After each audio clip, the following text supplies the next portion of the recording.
నమస్తే, welcome to our channel. ఉద్యమ నాయకుడు, ఉద్యమ సింగర్ సుక్క రామ్ నరసయ్య గారు అయితే మనతో ఉన్నారు. ప్రజెంట్ పాలిటిక్స్ గురించి కూడా అడిగి తెలుసుకుందాం. సో అన్న నమస్తే. నమస్తే అన్న. ఎట్లున్నావు? చాలా బాగున్నా. సో ఫైనలీ మా స్టూడియోకి అయితే తీసుకొచ్చిన అన్న. సో ఫైనలీ ఏంటంటే నిన్న పవన్ కళ్యాణ్ గారు వచ్చి నిన్న తెలంగాణలో ప్రెస్ మీట్ పెట్టడం జరిగింది. సో చాలా మాటలు మాట్లాడాడు. సో ఓవరాల్గా దీనిపైన మీ ఒపీనియన్ ఏంటి? పవన్ కళ్యాణ్ అనేటైనా అంటే ఆయనను ఇష్టపడేటువంటి అంటే ఆయన సినిమాలు చూసి ఇష్టపడేటువంటి వాళ్ళకు, తర్వాత ఆయనతో పాటు ఆయన పార్టీలో పనిచేస్తున్నటువంటి కార్యకర్తలకు, ఆయన నడుపుతున్నటువంటి నరేంద్ర మోడీ నడుపుతున్నటువంటి చంద్రబాబు నడుపుతున్నటువంటి రేవంత్ రెడ్డి, ఓ దొంగను ఎన్నుకున్నటువంటి తెలంగాణ ప్రజలకు. ఇవన్నీ ఎందుకు చెప్తున్నా నేను అంటే, పవన్ కళ్యాణ్ అనేట ఆయన వీళ్ళందరికీ చెప్పేది ఏంటంటే, పవన్ కళ్యాణ్ అనేట ఆయన రంగులద్దుకొని తెర మీద ఎగిరినంత కాలం పవర్ స్టార్ పవన్ కళ్యాణ్ అని మాట్లాడారు. కానీ ఇప్పుడు ఆయన ఏమనాలంటే కబ్జా కోర్ పవన్ కళ్యాణ్ అని అనాలి. తెలంగాణ చెరువులని ఎవరికైనా భూమి తింటారు అదే. ఎంత సిగ్గుసేటు మాట అంటే, పవన్ కళ్యాణ్ అనేట ఆయన ఒక చెత్త పాలిటిక్స్ చేస్తాడు.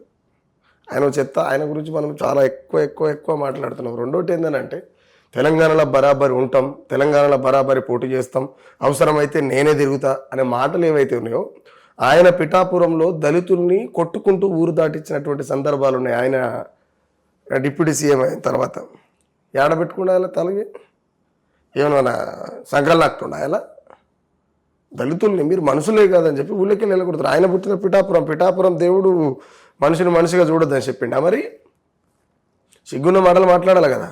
రెండోటి, అలికి పూసిన కాడ గోగుడు పెట్టినట్టు తెలంగాణలో సామెత ఉంటుంది. సాధించుకున్నటువంటి తెలంగాణ, అమరుల ప్రాణాలతో వచ్చినటువంటి తెలంగాణలో పవన్ కళ్యాణ్ మరి నేను అమరుల తల్లులో కలుస్తా, అమరవీరుల కుటుంబాలను పరామర్శిస్తా, లేకపోతే వాళ్ళకు నేను ఇది చేస్తా, లేకపోతే అది చేస్తా, తెలంగాణలో గిది లేదు నేను గిది చేస్తా అనేటువంటి మాట మాట్లాడాలి నా లీడర్ అనేటోడు. తెలంగాణలో ఉంటాం, తెలంగాణలో ఏం బీగని ఇక్కడ తెలంగాణలోకి ఎప్పుడు ఏం చేయాలో క్లారిటీ కనుక. తెలంగాణలోకి ప్రేమ ఎంత ఉంటుందో కోపం అంతే ఉంటుంది. బరాబర్. ఎందుకు అని అంటే ఆయన వాస్తవాలు కనబడుతున్నాయి. అక్కడ నైజాం నుంచి మొదలు పెట్టుకుంటే పోతే ఇప్పుడున్న రేవంత్ రెడ్డి దాకా ఒక్కొక్కరి ముడ్డుబట్టలు ఉడవి కొట్టి ఊరు దాటించినటువంటి చరిత్ర ఉన్నది కదా. ఇక్కడ గడి పరకలు పట్టుకున్న గన్నులు అయిపోయిన సందర్భాలు చూసినాం మనం కదా. ఇప్పుడు అన్న ఇంకోటి అన్న, పవన్ కళ్యాణ్ గారు నిన్న స్పీచ్లు అన్నారు, నేను చెరువు కబ్జా చేస్తే తెలంగాణ ప్రభుత్వానికే నేను ఇచ్చేస్తా తిరిగి అని, రుజువు అయితే నేను ఇచ్చేస్తా అనేసి కూడా చెప్తున్నాడు ఆయన. అంటే నేనేమంటున్నా అంటే, రుజువు ఎవరు చేయాలి మరి? ఇప్పుడు రుజువు ఎవరు చేయాలి? గవర్నమెంటే కదా. గవర్నమెంట్ చేయాలి కదా. గవర్నమెంట్ ఆల్రెడీ పక్క రాష్ట్రపు డిప్యూటీ సీఎం గానే అవునా రేవంత్ రెడ్డి నేను ఏడ చేసినా ఏం చేసినా అని చెప్పేసి అదే స్పీచ్లో మాట్లాడపోయిండు. మరి రుజువు చేయాలంటే ఎవడు చేయాలి? ఎవడెందుకు చేస్తాడు? ఇప్పుడు మీలాంటి డిజిటల్ మీడియా వాళ్ళు ఎవరన్నారు అంటే సమస్యను ప్రజలకు చెప్పేటువంటి ప్రయత్నం చేస్తారు తప్ప దాన్ని తోక పట్టుకొని ఎలా అనుకుంటా తిరగరు కదా. సమస్యను ప్రజల ముందు పెట్టినప్పుడు ప్రభుత్వాలు దాన్ని ఆ సమస్యను ఆధీనం చేసుకొని పరిష్కారం చేసే దిశగా పనిచేయాలి. డప్పు మీదే చెయ్యి మీదే ఇష్టం వచ్చినట్టు కొడతారు. ఈ సినిమా డైలాగులు తెర మీద పెట్టి ప్రెస్ మీట్లు పెట్టి మాట్లాడితే కాదు కదన్నా. సినిమా డైలాగ్ పెట్టినట్టు కొడితే నడుస్తుందా? ఇప్పుడు ఈ గొడవ అంతా స్టార్ట్ అయింది ప్రొఫెసర్ నాగేశ్వరరావు గారి గురించి, ఆయన నుంచే స్టార్ట్ అయింది అనేసి అంటున్నారు. సో మరి ఇది ఏదైతే కబ్జాలు చేసిండా ఎక్సెట్రా ఏది చేసినా గతంలో ఎందుకు ప్రశ్నించలేదు? ఈ అంశం వచ్చినప్పుడే ఇవన్నీ ఎందుకు బయటకు తీస్తున్నారు అనేసి కూడా ఆయన గతంలో ఏమని ప్రశ్నించలే, ఏమని ప్రశ్నించారు అనేసి కూడా ఆయన అంటున్నాడు. నేనేమంటున్నంటే, పొద్దున్న నిండది పిల్ల పుట్టదు, 9 నెలలు నిండిన తర్వాత నొప్పులు తీస్తేనే పిల్ల పుడుతుంది, ఉత్తగా పుట్టదు కదన్నా. పొద్దున్న నిండేదాకా ఆగాలి ఖచ్చితంగా. నేను ఇప్పుడే 5 నెలలకి పిల్లని అంటే పిల్ల పుట్టదు, చీకుడు పుడుతుంది బయటికి. కాబట్టి ఏమంటే దాని అవసరం, సందర్భం, ఆ యొక్క స్పెసిఫిక్ ఆ సమయం ఎప్పుడైతే వస్తుందో ఆ టైంలో అది మాట అయినా పాట అయినా తూట అయినా సందర్భాన్ని బట్టి బయటకు వస్తుంది. గతంలో ఎందుకు విమర్శించారు, ఇప్పుడు ఎందుకు విమర్శించారు అంటే, అప్పుడు ఏదో రంగులు అద్దుకొని మా తెలంగాణలో చెమట సుక్కలతోనే ఆ టికెట్లు కొనుక్కుంటే బిచ్చం వేసుకొని బతికినోడు. తెలంగాణలో బిచ్చం వేస్తే బతికినోడు ఆయన కాదని చెప్పవాను, ఆయన ఎమ్మడి తిరుగుతారని చెప్పవాను, లేకపోతే ఆయన కూడా చెప్పవాను. నిజంగా తెలంగాణ మీ అయ్య జాగీరా అన్నాడు. నిజంగా మన అయ్యల జాగీరేనా తెలంగాణ? కొంద మా అయ్య జాగిరే. అవు భయ్ మా అయ్య జాగిరి కాడ ఏం బీగిరామని మీ పని? బరాబర్ మా అయ్య జాగిరే. ఎందుకు మా అయ్య జాగిరి అంటే, ఇక్కడ మేము తెలంగాణలో సునాయాసంగా పరుపుల మీద పొరలాడి తెచ్చుకోలే. తెలంగాణ పోరాటాలు చేసి వేలాది ప్రాణాలు ఇస్తూ వచ్చింది తెలంగాణ. కేసీఆర్ తెచ్చిండు, ఏమంటారు కాంగ్రెస్ ఇచ్చింది, తెచ్చింది ఎవడు మరి ప్రజలంతా ఆడిపోయారు. 1200 ప్రాణాలు పోయినాయి. ఆ తల్లుల గర్భశోకానికి ఏం సమాధానం చెప్తారు? బరాబర్ మా అయ్య జాగిరే, మా అయ్య జాగిరని మేము అంటున్నాము అంటే మీ అయ్య జాగిరని మీరు అడుగుతున్నారు అంటే ఇక్కడ చనిపోయినటువంటి బిడ్డల ప్రాణాలకు విలువ లేదా?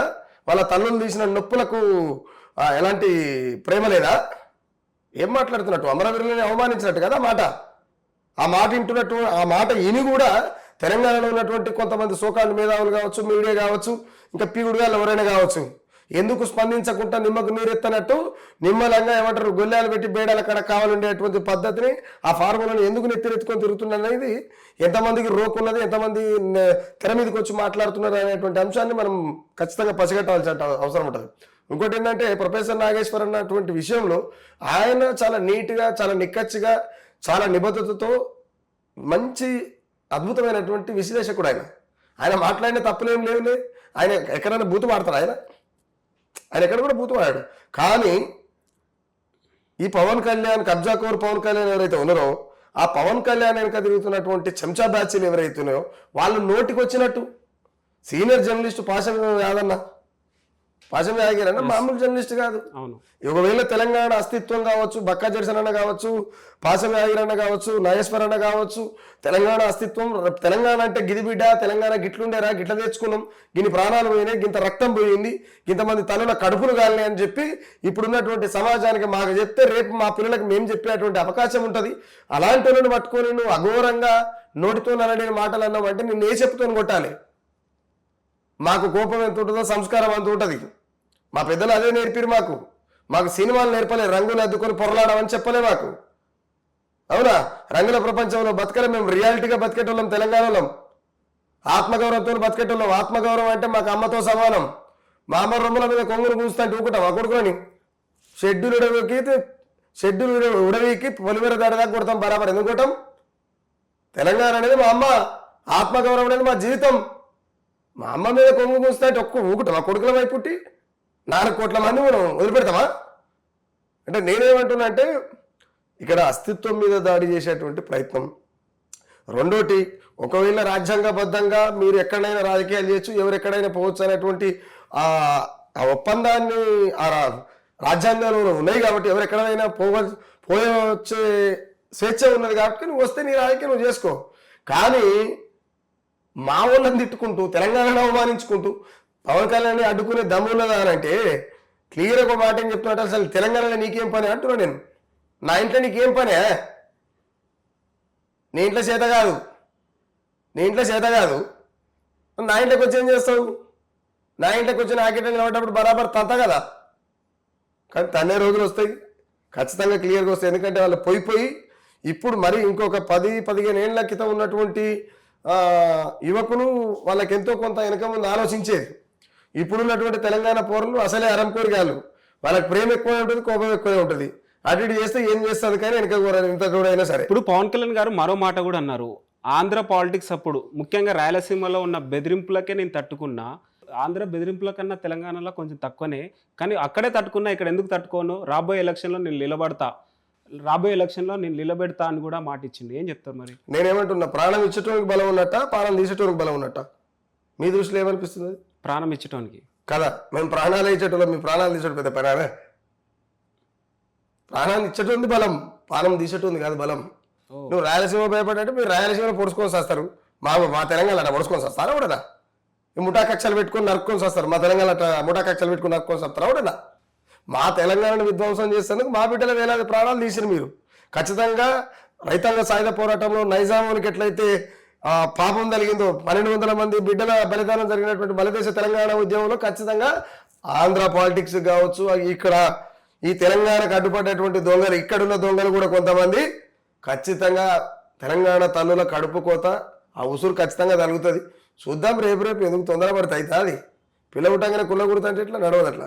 ఓకే, రాబోయే ఎలక్షన్లో జనసేన వస్తే తెలంగాణకి ఎలాంటి ప్రభావం జరగబోతుంది అంటారు? ఎందుకు అని అంటే తెలంగాణలో కూడా జనసేనకు సంబంధించినటువంటి కొంతమంది చెంచాగాలు ఉన్నారు కాబట్టి చెంచాగాలతో ఏం కాదు.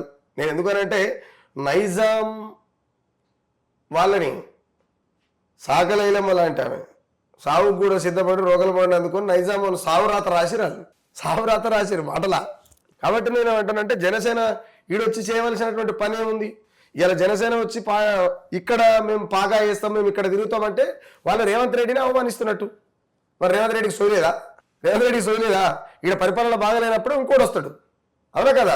కల్వకుంట్ల చంద్రశేఖరరావు పరిపాలన బాగలేదు, ప్రజల్ని మోసం చేస్తుండే, 1000 కోట్ల అప్పును చేసి తెలంగాణని బంగారు తెలంగాణ కాదు అప్పుల తెలంగాణగా చేస్తున్నాడు అని చెప్పి ప్రజలు భావించారు. కాబట్టినే ఎవడో ఒకటి ఉండాలి, గుడ్డిదో ఎడిదో మొత్తం మీద గేట్ కావాలి ఒకటి ఉండాలి, కాబట్టి రేవంత్ రెడ్డిని తీసుకొచ్చి కూర్చోబెట్టారు కదా. మరి ఈడ రేవంత్ రెడ్డి ప్రభుత్వం ఉన్నప్పటికీ కూడా నువ్వు వస్తున్నావు అంటే నువ్వు రేవంత్ రెడ్డితో మాట్లాడాలి కదా పవన్ కళ్యాణ్. రేవంత్ రెడ్డి పాలన ప్రజాపాలన అంటున్నారు, రైతుల పాలన అంటున్నారు, రాబోయే ఎలక్షన్ లో నేనే గెలుస్తాను కాన్ఫిడెంట్ తో ఉన్నారు రేవంత్ రెడ్డి. ఇప్పుడు రేవంత్ రెడ్డి కొన్ని సార్లు ఆయన మూతితో మాట్లాడతాడో ముడితో మాట్లాడతాడో మరి నాకైతే అది అర్థం కాదు. ప్రజాపాలన అంటే ఏంటిది? కులగొట్టుడా? ప్రజాపాలన అంటే కులగొట్టుడా? రైతులు కళ్ళాలల్లా ధాన్యం కుప్పలు పోసి మండు టెండల గుండెబలి చచ్చిపోతారు ఒక్కొక్కరు. ఏం చేస్తాం వాళ్ళకు? కనీసం ఊరే వంచలేదు, ఇస్తాన పింఛన్లు వేయలేదు, రైతు బంధు వేయలేదు, అదేంటి కళ్యాణ లక్ష్యం లేదు, అమ్మఒడు ఇంకేదో ఒడి ఉంటుందిగా ఈ డెలివరీ అయిన బాలంతలకు ఏదో కిట్ ఇచ్చేది, ఆ కిట్టు లేదు. రుణమాఫీ చేస్తాను ఎంతమంది చేసావు?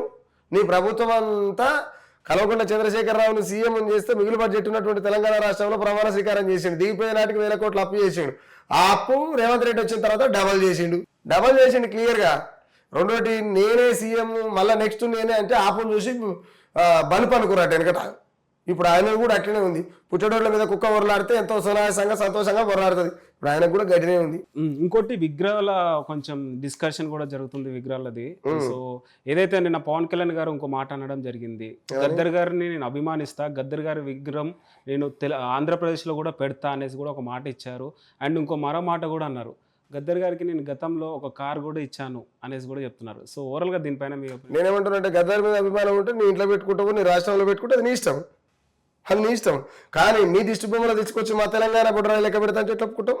నువ్వు ఖచ్చితంగా పెట్టాలని మేము అన్నీ అవునా అన్నవా? తెలుగు అనేదానికి ఒక గుర్తింపు తెచ్చారని చెప్తున్నారు ఎన్టీ రామారావు. వెనకట ఒక సామెత ఉంది. వెనకట సామెత ఏముంటుంది అంటే, భార్య భర్తను అడుగుతాడు, నేను పుట్టకపోతే ఎవరు చేసుకుంటావా అని అడిగిందట భర్తని. ఇక ఆ మాట మనం చెప్పొద్దు కాబట్టి చెప్తలేదు, తెలంగాణలో అది అర్థమవుతుంది. నేను పుట్టకపోతే ఎవరు చేసుకుంటాం అంటే నీ అయ్యా మరొకరిని చేసుకుంటారు, అంతే కదా. కాబట్టి నేను అంటే ఆయన పుట్టకపోతే ఇక్కడ తెలియలేదు అంటే ఎవరు ఎన్టీఆర్ రామారావు లేనప్పుడు ఇంతప్పుడు తెలుగు మాట్లాడలేదా? మరి ఆయన వచ్చినాక తెలివి నేర్పిండా? చాలా స్కీమ్లు పథకాలు కూడా తెచ్చిందని చెప్తుంటారు కదా. ప్రభుత్వాలు ఉన్నాయి దేనికి? మరి ప్రభుత్వాలు ఉన్నాయి దేనికి? ప్రభుత్వాలు ఉన్నాయి చేస్తానికి కదా. ప్రజలు దేనికి అనుకున్నారు? 100 చెప్పి 10 చేస్తారు. ఆ 10లో కూడా అన్నీ ఎక్కడికక్కడ ప్యాకేజీ లీకేజీ ఉద్యమాల పనులే చేస్తారు కదా. ఆయన నిలబెట్టింది ఏంది ఇక్కడ? మరి నిజంగానే బాగు చేస్తే ఇప్పటికీ తెలంగాణ ఈ ప్రాంతం అంతా ఎందుకు ఇంకా అఘోరంగానే ఉన్నది? ఎక్కడైనా ఆనవాళ్ళు కనబడాలి కదా. రెండోటి, రామారావు బొమ్మ ఇక్కడ పెట్టడానికి, రామారావు బొమ్మ తెలంగాణలో పెట్టడానికి రామారావు బొమ్మలు లేవా తెలంగాణలో? ఇష్టం వచ్చినట్టు పెట్టుకున్నారు ఆంధ్రప్రదేశ్గా ఉన్నప్పుడు. ఇంకా మళ్ళీ ఇప్పుడు కొత్తగా బొమ్మలు పెట్టాడు ఎందుకు? ఇదంతా డైవర్షన్ పాలిటిక్స్లో భాగమే రేవంత్ రెడ్డి చేసేటువంటి పని.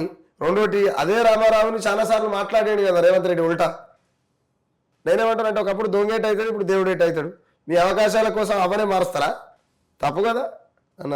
ఇప్పుడు పవన్ కళ్యాణ్ గారు నిన్న ఏదైతే స్పీచ్ మాట్లాడారో రేవంత్ రెడ్డి గారు రియాక్ట్ అవ్వట్లేదు, కానీ రేవంత్ రెడ్డి గారి పార్టీలో ఉన్న కొంత నాయకులు మాత్రమే రియాక్ట్ అవుతున్నారు. దేనికి అయ్యుండొచ్చు మరి? నేనేమంటానంటే, రేవంత్ రెడ్డి ఏం చేశాడంటే దూడని జీకమంటాడు, బర్రెందన్నం అని చెప్తాడు.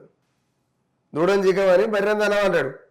దూడేమనుకుంటుంది, అరే పాలు జీకమంటుంది అని చెప్పి అది మంచిగా ఉంది, కానీ బర్రెకెరక రొమ్మును గురుస్తుంటే ఎంత మాట మాతుంటుంది అని కదా. అందుకని ఆయన దూడని జీకమంటాడు, బర్రెందన్నం అంటాడు. ఆయన మాట్లాడాడు, పవన్ కళ్యాణ్ నేను ఇక్కడ పాక వేస్తున్నట్టని ఇది ప్రజాప్రభుత్వం కాదు, ఇది పైశాచిక ప్రభుత్వం, ఇది పాడల మీద ప్రజల్ని వండబెట్టి ఊరేగిచ్చేటువంటి ప్రభుత్వం అని చెప్పి క్లియర్గా చెప్పగానే చెప్పిండు కదా పవన్ కళ్యాణ్. మరి పవన్ కళ్యాణ్ని రేవంత్ రెడ్డి అడగాలి. మరి రేవంత్ రెడ్డి ముఖం ఎడబెట్టుకుంటాడో ఈయన ముఖమే పవన్ కళ్యాణ్ ముఖం ఎడబెట్టుకుంటాడో తెలుస్తుంది. రెండోటి అంటే పోయి ఆయన నిక్కచ్చిగా ఉండేటువంటి 5-10 మందితో పెట్టుకుంటుండు. ఎవరు? పవన్ కళ్యాణ్ కావచ్చు, రేవంత్ రెడ్డి కావచ్చు. అది వాళ్ళ మనుగడకే చాలా ప్రమాదాన్ని తీసుకొచ్చి పెడతాయి. మనకు అది అర్థం అయితే లేదు, తెలిసి వస్తుంది ఖచ్చితంగా అన్న. ఓకే. అండ్ సుఖరాం నర్సయ్య అంటే పాటతోటి ఉద్యమాలు చాలా చేశారు. సో ఒక్కసారి మా ఆడియన్స్ కోసం మీకు అంటే, నేను పాటతో పెద్ద ఉద్యమం ఏం చేయలేము, మనం ఏం పెద్ద అదేం కాదు. అంటే ఇప్పుడు సహజంగా ఎవరంటే ప్రజల కోసం ప్రాణమే ఇచ్చిన వాళ్ళు ఇచ్చటోళ్ళు ఉన్నారు. మనం పాట పాడలేమా అనేటువంటి ఆలోచన తప్ప మనం పెద్దగా అదేం కాదు. నేను చాలాసార్లు చెప్తుంటా, నేను అంటే పబ్లిక్ కూడా నేను చెప్తుంటా. నెక్స్ట్ ఇప్పుడు మీ ఛానల్కి వెళ్ళి ఒక పాట చేసేది, అసలు తెలంగాణ ఎందుకు తెచ్చుకుర్రు హింసంగా పైన సాంగ్ ఉంది ఇప్పుడు. దుఃఖం తీరిందని దుందాం వదిలేస్తిరి, దుఃఖం తీరిందని దుందాం వదిలేస్తిరి, దొంగలెళ్ళిపోయినారని దరువు బంధు పెడితిరి, ఎవనికి తీరింది బాధ ఎవనికి వచ్చింది స్వేచ్ఛ, పవరు ఎవని లవరయింది ఎవని మూతి నాకుతుంది, తెలంగాణము అంటే రాష్ట్రము కాదు 4.5 కోట్ల జనము రగిలే నేడు. నెక్స్ట్ ఈ పాట చేస్తున్నాం, వీడికి సక్క స్టూడియోకి పోవాలి. సూపర్. అండ్ మీ ఉమ్మడి నల్లగొండలోనే మావోయిస్టులు చాలా మంది చనిపోయారు. ఆపరేషన్ కగార్ మీద మీ ఒపీనియన్ ఏంటండి? ఆపరేషన్ కగార్ అనేది ఒక క్రూరత్వం అయింది. పచ్చ నెత్తురు దాగే పైశాచిక పాలన అయినటువంటి మోడీ అమిత్ షా గారి నాయకత్వంలో జరిగినటువంటి మారణ హోమం ఆపరేషన్ కగార్ అన్న. ఇంకోటి ఏమనంటే, ప్రజల పక్షాన నిలబడి మాట్లాడేది నువ్వైనా నేనైనా అడవిలో ఉన్నటువంటి అన్నలైనా, అంటే మనం వాళ్ళకి పోల్చుకుంటలేము. ప్రజల పక్షాన నిలబడి మాట్లాడితే ఏ రాజ్యమైనా ఆ రాజ్యానికి నచ్చదు. ప్రజల కోసం మాట్లాడితే, ముఖ్యంగా ఇంకోటి ఏంటంటే కులం ఉండొద్దు మతం ఉండొద్దు అంటే బీజేపీకి నచ్చదు. ఎందుకంటే అది కులం మతంతోనే రాజకీయాలు చేస్తుంటది. రాముడో దేవుడో నీకిదేమి బాధరు, రాజకీయ రొంపిలోకి నిన్నే లాగారు రో, రాముడో దేవుడో నీకిదేమి కర్మరో. వెనకట నేను చిన్నగున్నప్పుడు ఈ పాట, వాళ్ళు రాజకీయాలకు చేతగాక వాళ్ళకి ఏం చెప్పాలో అర్థం కాక రాముని తీసుకొచ్చి రాముని పేరుతో రాద్ధాంతాలు చేసుకుంటా, మత విద్వేషాలు లేపుకుంటా, కుల విద్వేషాలు లేపుకుంటా, మనవాదాన్ని మనసుల మీద రుద్దుకుంటా, మనిషిని చూడకుండా వాళ్ళు జంతువుని ప్రేమించమంటాడు, మనిషిని చంపమంటాడు. జై శ్రీరామని కూడా మనసులను చంపడం ఏంటంటే ఎంత దుర్మార్గం, ఎంత దుర్మార్గం చెప్పు. హిందూ మతం ప్రమాదంలో ఉంది, హిందూ ధర్మాన్ని కాపాడాలంటే అసలు ప్రమాదం ఏ తోవ నుంచి వస్తుందో అది చెప్పరాదు. గోమాతను శిక్షించకూడదు, గోమాతను రక్షించాలంటారు కదా. నేనేమంటున్నంటే ఆర్ఎస్ఎస్ కావచ్చు, బీజేపీ కావచ్చు, హిందూ ప్రేమికులు కావచ్చు, హిందూ మతం కోసం సచ్చేటోళ్ళు చంపేటోళ్ళు ఎవరైనా కావచ్చు, సింపుల్గా ఈ దేశం హిందూ మతం స్వేచ్ఛగా బతకాలని మీరు యుద్ధం చేస్తున్నామని చెప్పి కపట ప్రేమలు వస్తున్నారు కదా బీజేపీ వాళ్ళు. నేనేమంటున్నంటే, గోమాతని జాతీయ జంతువుగా చేస్తే ఇక్కడ ఎవడు వధించాడు కదా, పంచాయే లేదు కన్నా. మరి ఎందుకు చేయరు? మీ ఛానల్ నుంచి ఆ ప్రతిపాదన పెడుతున్నా వాళ్ళని చేయమని చెప్పురి, కానీ అది చేస్తే ఏలూలు ఉండదు. రెండోటి ఏంటంటే, బీజేపీ అనేది తత్వం, వ్యక్తిత్వం, మానవత్వం, సమానత్వం, ధర్మం, ఈ పదాలకి ఒక్కదానికి కూడా డెఫినేషన్ తెలియనటువంటి పార్టీ క్లియర్గా. ఎందుకు అంటే ధర్మం అంటారు, ఆ ధర్మాలు చేసేది మొత్తం బీజేపీలే. ఇప్పుడు వెస్ట్ బెంగాల్లో మేము ధర్మం చేశా కాబట్టి గెలిచారంటున్నారు. రాబోయే ఎలక్షన్లో కూడా తెలంగాణలో మేమే అధికారంలోకి వస్తామంటున్నాం. మరి బీజేపీ చూస్తాం కదా, ఇది తెలంగాణ. ఎందుకనంటే 29 రాష్ట్రాలలో మనదొక రాష్ట్రం, దేశమంతా అంతే కదా. 145 కోట్ల జనాభాలో మనం 4.5 కోట్ల జనాభా. నిజంగా అన్న, ఉద్యమకారులు కావచ్చు, కవులు కావచ్చు, కళాకారులు కావచ్చు, అందరు మ్యాక్సిమం మిడిల్ క్లాస్ వాళ్ళే ఉంటారు. ఈ మధ్య కాలంలో చూసుకున్నట్టయితే పెట్రోల్ రేట్లు, డీజిల్ రేటు, ఆయిల్ రేటు, బంగారు రేటు ఇవి తగ్గించాలి అనేసి కూడా మన మోదీ గారు చెప్పారు. సో ఇదంతా దీనివల్ల మీరు ఏమనుకుంటున్నారు? ఇది తగ్గించాలి, వాడడం తగ్గించాలని మొన్న మోదీ చెప్పాడు కదా. అంటే వాటి రేట్లు తగ్గించరా?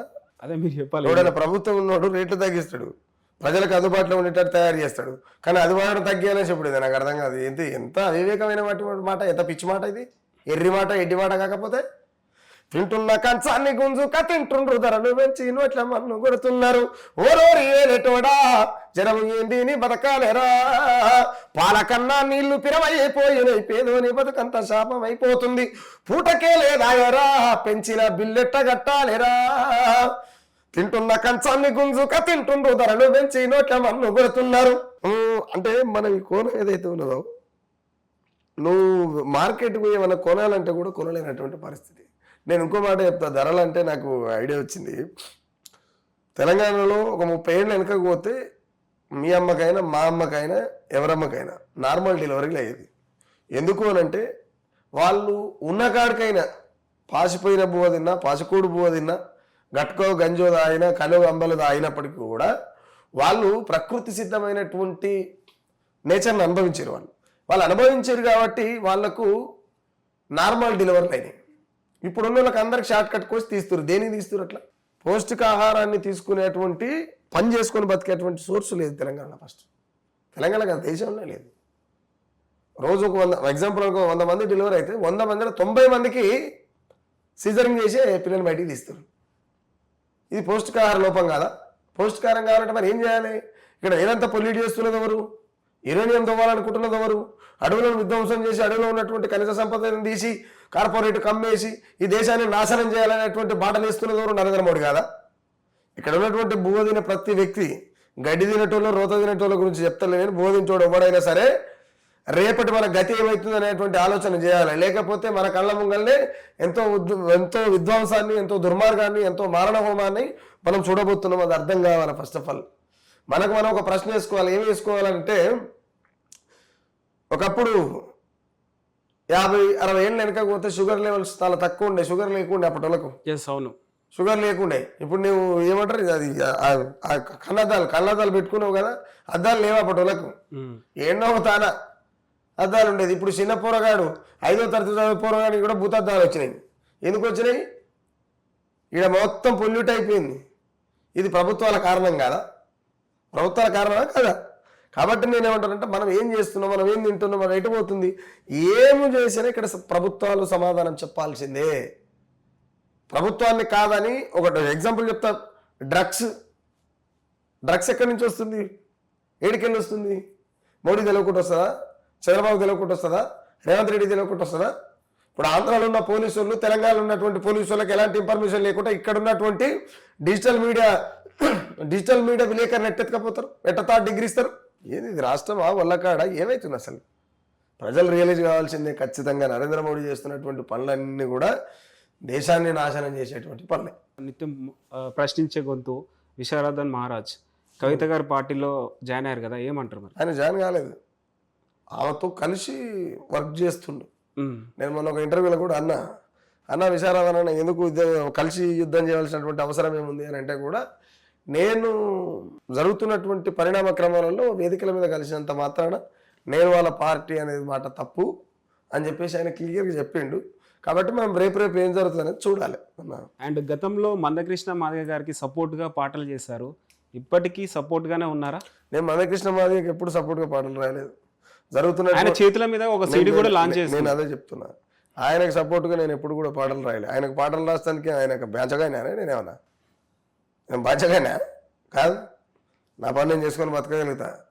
నేను అందులో కూటమి దెబ్బల పాటలు కూడా ఒక్కటే లైన్ ఉంటుంది. ఆ పాటల అక్కడ ఉన్నటువంటి మాదిగ జాతి అస్తిత్వాన్ని, వాళ్ళకున్నటువంటి ఆ త్యాగాలు, వాళ్ళకున్నటువంటి ఏమంటారు, వాళ్ళకున్నటువంటి ఆ పటిమని రాస్తున్న క్రమంలో ఏబిసిడి వర్గీకరణ జరగాలి అనేటువంటి యుద్ధంలో ఆయన 30 ఏళ్ల సంది నడుపుతుండు కదా.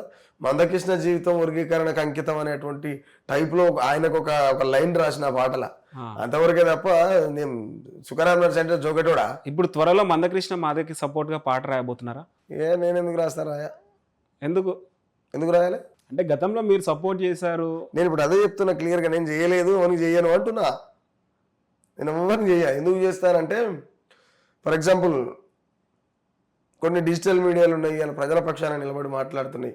ఆ పిల్లల కోసం వర్క్ చేస్తా, వాళ్ళ కోసం వాళ్ళకి ఏమైనా భంగం కలిగితే పాటలు రాస్తా. కానీ మందకృష్ణకి రావాల్సిన అవసరం నాకెక్కడిది? ఇప్పుడు మోడీ కాలు మొక్కే మందకృష్ణకి పాటలు రాస్తానికి సుఖరామ్ నడిచేవనా? ఏం తిక్కలోడా తెలియలేనుడా? అన్ని రకాలుగా అనుమానం బాగానే ఉన్నాయి కదా. ఇప్పుడు మందకృష్ణ మాదిగ నిత్యం ప్రజల కోసం, దళితుల కోసం కొట్లాడుతున్నా అనేసి కూడా పదే చెప్తున్నాడు. కొట్లాడట్లేదంటారా మరి? నేనేమంటున్నా అంటే, కొట్లాడతలేడా అనేటువంటి అంశానికి వచ్చినప్పుడు 30 ఏళ్ల సంధి జరగనేటువంటి వర్గీకరణ చేసిండు అని అంటారు. పార్లమెంట్లో ఇంకా అది ఏందనేది లెక్క తెలియలే ఇప్పటికి కూడా కదా. కాబట్టి నేనేమంటున్నా అంటే, 30 ఏళ్ల కింద నేను కాలు మొక్తి అయిపోయేది కదా. 30 ఏళ్ల సంధి ఇంతమంది చావపోదురు కదా వర్గీకరణ కోసం. 30 ఏళ్ల కింద మొక్కేస్తే అయిపోతుంది కదా. నిజంగానే వల్ల మందకృష్ణతోని ఆయన చేసినటువంటి సేవలు, ఆయన నింపినటువంటి ఉద్యమ స్ఫూర్తి, ఆయన నింపినటువంటి స్పిరిట్ ఏదైతే ఉందో, ఆ స్పిరిట్ తీసుకొని కూడా అసెంబ్లీ పార్లమెంట్లోకి పోయిండా. పోనీ 30 ఏళ్ళ 3 సార్లు పోటీ చేసిండు మందకృష్ణ.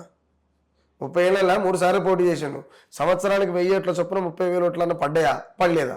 అది చిన్న డౌట్ ఉంది. మీ ఛానల్ ద్వారా ఎవరైనా చెప్తే చెప్పొచ్చు, నాకు క్లారిటీ ఇవ్వచ్చు అన్న.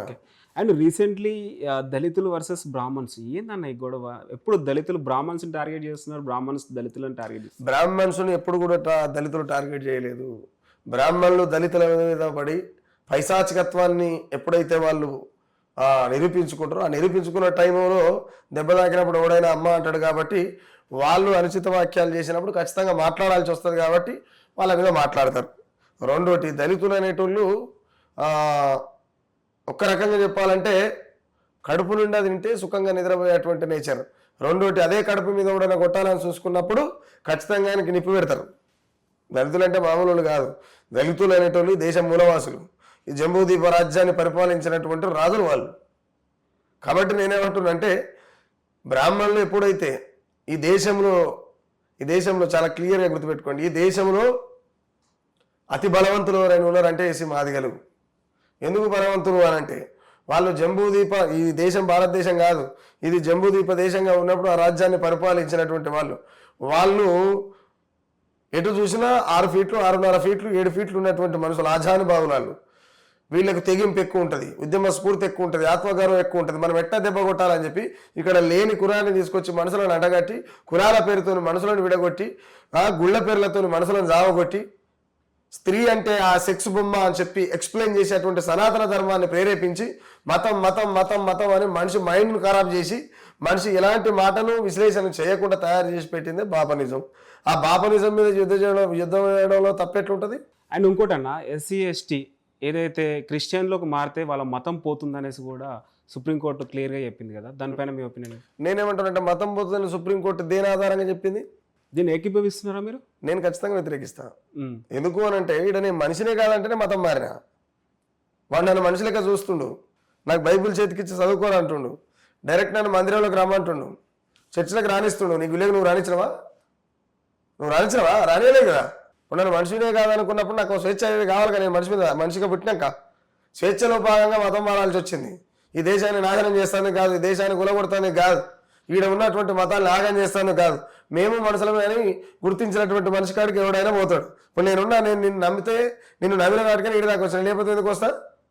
కాబట్టి నేనేమంటానంటే ఫస్ట్ ఆఫ్ ఆల్ మనిషిగా బతికేటువంటి స్వేచ్ఛని ఈ హిందూ మతం, ఈ సనాతన ధర్మం, ఈ బాపనిజం, ఈ మనవాదం ఇయ్యలేదు. కాబట్టినే ఈ దేశంలో ఇంకొక మతం పుట్టడానికి పునాదులు వేసింది కూడా హిందూ మతమే. అండ్ MRPSలో 1,00,000 గొంతులు 1000 డప్పులు అనే ప్రోగ్రాంలో మీ పేరు ఎందుకు వినిపించలేదన్న? వినిపించలేదు అని అంటే నేను ఒక మాట ఏం చెప్తానంటే, నేను మందలో గొర్రెపిల్లని కాదు, అడవిలో తిరిగే పిల్లి అంటుంది. ఎందుకు అని అంటే ఒంటరిగా ఉంటుంది. నేను ఎప్పుడు గుంపులు ఉంటే నాకు నేను ఒప్ప. రెండోటి, ఏ గుంపులున్నా ఏడున్నా జోకుడు పాటలు రాయాలంటే మనతో కాదు, పాటతో పక్కన వేయడం అసలే కాదు. పాట అనే బల్యం చేతిలో పట్టుకొని దొరికిన నెల కోసుడు బాగా ఎరక సుఖలా నడిచేకు. రెండోటి, నేను ఏడవున్నా నేను ఏం రాసిన అనేది ప్రజలకు ఎరికే అన్న. సో ఇప్పుడున్న ప్రభుత్వం మీద ఒక పాట మా ఆడియన్స్ కోసం. ప్రభుత్వం అంటే ఆడియన్స్ కోసం ఏం పాడ, కానీ తెలంగాణలో ఉన్నటువంటి ప్రజల కోసం పాడతా. ఏ పల్లెకు పోయినా, ఏ తల్లిని అడిగినా, పరిపాలన తీరును అడిగితే చెప్పులు చేతుల పడుతుండో, భార్యవంతలకు బయటబూతులతో హారతి పడుతుండో, దుమ్ము వడావిని దుంపదిగాని దునియలలేని ముఖ్యమంత్రిని, దుమ్ము వడావిని దుంపదిగాని దునియలలేని ముఖ్యమంత్రిని, కారు కూతలను కూస్తుండ్రు, కాండ్రిచ్చి ఊవిస్తుండ్రు. ఏ పల్లెకు పోయినా, ఏ తల్లిని అడిగినా, పరిపాలన తీరు అడిగితే చెప్పులు చేతుల పడుతుండ్రో, వారేవంతలకు బండబూతులతో హారతి పడుతుండో. తొందరగా చేస్తాయి ఈ పాట, రికార్డ్ కాలే ఇంకా. And me Munugode constituency Rajagopal Reddy మంత్రి పదవి ఇవ్వాలనేసి కూడా పోరాడుతున్నాడు. ఏం చెప్తారు? ఇస్తే ఎలా ఉంటుంది అంటారు? ఇస్తే ఎలా ఉంటుంది అనేది అది ఆయన చెప్పాల్సింది. ఎందుకంటే రేపు ఆయన ఏం చేస్తాడు ఆయనకి ఎరుకుంటుంది, మనకే ఎరుకుంటుంది. రెండోటి, ఆయన పార్టీలు కాంగ్రెస్ పార్టీలో సీనియర్ నాయకుడే. ఇస్తే ఏం చేస్తాడనేది మనం ఈ క్వశ్చన్ ఆయననే అడగాలి, నన్ను అడుగుతుంది. ఎందుకంటే నేను కాదు కదా, నేను కాంగ్రెస్ పార్టీ కాదు కదా. అంటే మీ కాన్స్టెన్సీ కదా, ఎట్లా కాన్స్టెన్సీ అన్న నేనే ఉంటున్నా. కాన్స్టెన్సీ ఏదైనా ఒక మునుగోడు కోసం పనిచేస్తాడు కాదు కదా. సుఖరా నడిసే 33 జిల్లాలు తిరుగుతుంటాడుగా అన్న. ఓకే, నిత్యం ప్రజల కోసం మీరు పోరాడతారన్న, రాజకీయం నుంచి మీరు ఏం ఎక్స్పెక్ట్ చేస్తున్నారు? మరి నేనేమంటున్నా, నిత్యం నేను పోరాడుతున్నా మాటను నేను ఒప్పుకోను, కానీ నాకు సమయం దొరికినప్పుడు ప్రజల కోసం ఆలోచించేటువంటి నేచర్ వచ్చినందుకు చాలా సంతోషపడుతున్నా. రెండోటి, నాకు టైం దొరకడం అనేది, మా భార్య పూజమ్మ నాకు స్వేచ్ఛగా నువ్వు రెక్కలు కట్టుకుని ఎగురునైనా అందరిలాగా మనం చావద్దు, మనకు ఒక పేజీ అనేది ఉండాలి, మన తాతలు ముత్తాతలు ఎట్టి చచ్చిపోయినట్టు మనం చచ్చిపోతారు, రేపు మన పిల్లల మన భవిష్యత్తుని మన జీవితం నుంచి మన పిల్లల భవిష్యత్తు ఏం నేర్చుకోవాలి, మనం ఒక నిటారుగా నిలబడేటువంటి తత్వాన్ని నేర్చుకోవాలని చెప్పి ఎప్పుడు ఆమె చెట్టపసారు నూరి పోసినట్టు పోస్తూ ఉంటుంది నా దిమాగ్లా. కాబట్టి ఏంటంటే ప్రజల మధ్యలో పోరాటం చేస్తున్నాను చెప్పను, కానీ నాకు సమయం దొరికినప్పుడు ఇంత ఖర్చు పెడుతున్న సమయాన్ని ప్రజల కోసం. అన్న ఇంకోటి చాలా మంది క్వశ్చన్ ఏంటంటే సుఖరాం నరసయ్య చాలా విషయాల మీద పోరాడతారు, పాటలు రాస్తారు. అలాంటి వ్యక్తికి ప్రజల నుంచి మద్దతు ఎలా ఉందో మరి తెలియదు, కానీ థ్రెడ్డింగ్ అనేది ఎక్కువ ఉందనేసి వింటూ ఉంటాం. ఎక్కడ దొరుకుతాడో ఏంటి అనేసి కూడా చాలా మంది ఫాలో అవుతున్నారు అనేసి కూడా వింటూ ఉన్నాం. ఇలాంటి సిచ్యువేషన్ ఎందుకు రావాల్సి వస్తుందంటావు? ఎందుకు రావాల్సి వస్తుందంటే వాస్తవాన్ని ఎవడు ఒప్పుకోడు కాబట్టి. వాస్తవాన్ని ఎవడు ఒప్పుకోడు. రెండోటి ఏంటంటే సుఖరాం నరసయ్య నిప్పు లాంటివాడు. ఆయన ముక్కుసూటిగా మాట్లాడతాడు, ఎవరికి వినడు. రేవంత్ రెడ్డి కావచ్చు, కేటీఆర్ కావచ్చు, కేసీఆర్ కావచ్చు, షర్మిల కావచ్చు, జగన్ కావచ్చు, చంద్రబాబు కావచ్చు, ఈటల రాజేందర్ కావచ్చు, ఇట్లా చాలా పేర్లు ఉన్నాయి. చాలామంది చాలా ఆఫర్లు చేస్తే కూడా, కోట్ల రూపాయల ఆఫర్లు చేస్తే కూడా నేను క్లియర్ ఒకటి ఏం చెప్పినంటే, ఎట్లా ఉన్నా చస్తా, నేను అడక తిన్నా సస్తా, అంబానీ అయినా సస్తా. క్లియర్ కదా? అడక తిన్నా సస్తా, అంబానీ అయినా సస్తా. ఎట్టనైనా చచ్చే సాగు, సన్నాసి సాగు ఎందుకు కావాలి, మంచి సాగు కావాలి, నలుగురికి ఎక్కరొచ్చే సాగు కావాలి. నా మరణం రేపటి సమాజానికి కనువిప్పు కావాలనుకుంటున్నా. ఇదేదో నేను సినిమా డైలాగ్ చెప్తలేను, ఉన్న వాస్తవం చెప్తున్నా. నేను బతికే అసోటిది. కాబట్టి నేనేమంటానంటే, నిజం మాట్లాడితే నచ్చదు కాబట్టి అందరికి శత్రువులే ఉంటారు. వానికి ఎవడో నచ్చలేదని చెప్పి నేను అబద్ధం ఎందుకు చెప్తా? నేను అందుకే నేను ఒక పాట కూడా చేసిన దాని మీద, ఇది నేను చచ్చిపోతే ఎవడొచ్చినా రాకపోయినా పర్వాలేదో, నేను చచ్చిపోతే ఎవడొచ్చినా రాకపోయినా పర్వాలేదో, వాడవడో వీడవడో వాని కొరకు వీని కొరకు తప్పును ఒప్పును చేసి బతకాలేను. తప్పును ఒప్పు చేసి గొప్పగా చూపారంటే నాతో కానే కాదు, అవసరమైతే చచ్చిపోతా. ఆ పిచ్చ క్లారిటీ ఉంది. మీరు నిజంగా చాలా నాయకులను చూస్తారు, చాలా ప్రభుత్వాలు చూస్తారు. నిజంగా సుఖరాం నరసయ్యకి ఒక్క నాయకుడు నచ్చలేదా, ఒక్క పార్టీ నచ్చలేదా ఇప్పటి వరకు? ఎందుకు నచ్చలేదంటే వాళ్ళు చేసే పనులు నచ్చలేదు. ప్రజలు స్వేచ్ఛగా ఉన్నప్పుడు నచ్చుతా. ప్రజలు స్వేచ్ఛగా ఉన్నారు. ఇప్పటి వరకు ప్రజలకు ఏ నాయకుడు స్వేచ్ఛ తీసుకురాలేదా? 2026 సంవత్సరాలు బతుకుతున్నాం కదా మనం. 2026 సంవత్సరాల నుంచి మనకు స్వతంత్రం వచ్చి 78 79 ఏళ్ళు అవుతున్నట్టుంది. నేనేమంటే ఇదంతా వదిలిపెడదాం, ఈ 70 75 78 ఏళ్ళ మధ్యలోనే ఆలోచిద్దాం. 50 ఏళ్ళు వెనకపోతే వ్యభిచారం లేదు దేశంలో. కానీ అలా వ్యభిచారమే హయ్యర్ అఫీషియల్ వర్క్గా మారిపోయింది. దేని మారిపోయింది? బలిసి ఎవరు వ్యభిచారం చేయరు, బతకలేక చేస్తారు కదా. వ్యభిచారం చేసుకొని పిల్లలు చదువుకున్నటువంటి తలలు ఉన్న దేశంలో ఉన్నాం. ఎవడేం బాగా చేసిండు దీన్ని? ఎవడాడు బాగా చేసినోడు? వాని పేరు ఒక్కరి పేరు చెప్పు నాకు ఉందనా? శరీరాన్ని అమ్ముకొని బతికే దేశాలు బతున్నాం మనం. సిగ్గుతో తలదించుకోవాలి. నేను ముఖ్యంగా నేను ఏమంటున్నా అంటే, ఆ వ్యభిచారం చేసే తల్లులు కనబడితే వాళ్ళ కాళ్ళు మొక్తాయి. ఎందుకు మొక్తా అంటే, వాళ్ళ కడుపులో పుట్టిన పిల్లలను చదువుకోవడం కోసం వాళ్ళు మనసు చంపుకొని వాళ్ళ నోటి నుంచి అటువంటి శబ్దాలతోని పరాయిమోగాన్ని సుఖపెట్టి వాళ్ళ పిల్లలను కాపాడుకునేటువంటి ప్రయత్నంలో వాళ్ళ మెత్తలు ఎన్నిసార్లు సముద్రం వల్ల తడిసినాయో తెలియదు. కన్నీళ్లతో ప్రాణం కంటే విలువైనటువంటి మానాన్ని నమ్ముకొని బతుకుతున్న దేశంలో బతుకుతున్నాం కదా భయ్య మనం. ఎక్కడేం మారింది? ఎవరిని నచ్చాలి, ఎవరిని మెచ్చాలి? ఇక ఇప్పుడు గత ప్రభుత్వం కేసీఆర్ ఉన్నప్పుడు కవులని కళాకారులను గుర్తించి వాళ్ళకి ఒక గవర్నమెంట్ జాబ్ కూడా ఇచ్చాననేసి చెప్తూ ఉన్నారు. సో అది ఏమాత్రం ఇవ్వడం మంచిదే, నేను కాదంటలేను, ఇవ్వడం మంచిదే. కానీ అర్హులైన వాళ్ళకి కూడా ఇవ్వాలి కదా. ఎవరికి నచ్చిన రసమైకి నచ్చిన వాళ్ళని, లేకపోతే ఇంకోళ్ళకి నచ్చిన వాళ్ళని, ఇంకోళ్ళకి నచ్చిన వాళ్ళని, నీకు నచ్చిన వాళ్ళు, నాకు నచ్చిన వాళ్ళని, పని మనిషిని, పాకి పని చేసే మనిషిని వీళ్ళని పెట్టుకుంటే కాదు కదా. నిజంగా ఉద్యమం కోసం పనిచేసిన వాళ్ళు ఉన్నారు కదా. మొత్తం మీద 550 మంది కళాకారులు చేయలేదు కదా. వాస్తవమైన నిజమైనటువంటి కళాకారులు బయట ఉన్నారు. నాకు తెలిసి 30% మాత్రమే ఇప్పుడున్న సారథిలో వాస్తవంగా ఉద్యమంలో పనిచేసినటువంటి వాళ్ళు ఉన్నారు. ద సేమ్ టైం 500 మంది ఉన్నప్పటికి కూడా వాళ్ళంతా ఒక్కరిద్దరు ఏమైనా బలిసిపోయి ఉన్నారేమో, కానీ మిగతా వాళ్ళంతా బతకలేని వాళ్ళకి ఎప్పటికీ బతకలేనటువంటి కళాకారులకు సుఖరాం నరసయ్య ఎప్పటికీ వ్యతిరేకి కాదు, భరోసాగానే ఉంటాడు. ద సేమ్ టైం ఏదనంటే కళాకారులకు ఉద్యోగాలు ఇవ్వడము అని అంటేనే ప్రశ్నను చంపేయడం. మనకి ఇది అర్థమవుతలేదు. ఆ పూటకు తింటేందుకు నెలకు 30,000 వస్తే మురిసిపోతున్నాం, సంకలు చప్పరించుకొని కేసీఆర్ని భుజాల మీద ఎత్తుకొని తిరుగుతున్నాం. కానీ నువ్వు కళాకారులకు పాడే గొంతుకు కళ్ళె వేయడము అంటేనే ఇక్కడ ఉన్నటువంటి ప్రశ్నను చంపడం కదా. ఎవరికి కావాలి ఆయన 30 తుప్పకాయలు అన్న? ఇప్పుడున్న ప్రభుత్వం కవులని, కళాకారులని, దళితులను గుర్తించిందా? ఎందుకు గుర్తిస్తుంది? దానికి ఏం అవసరం? రేవంత్ రెడ్డి ఏడ భూమి కాలు ఉంది, ఎక్కడ కబ్జా చేయాలి, ఎన్ని వేల కోట్లు ఏమంటారు ఎన్ని వేల కోట్లు కూడబెట్టాలి, ఎంత స్కామ్ చేయాలి, నేను మళ్ళీ సీఎంను కాను కదా, ఇదేదో అడ్డుమారి గుడ్డి సూట్లు అయినా నేను మళ్ళీ ఎప్పటికి కాదు కదా, నేను కూడా పెట్టుకోవాలనే ప్లాన్లో ఉండే ఆయన.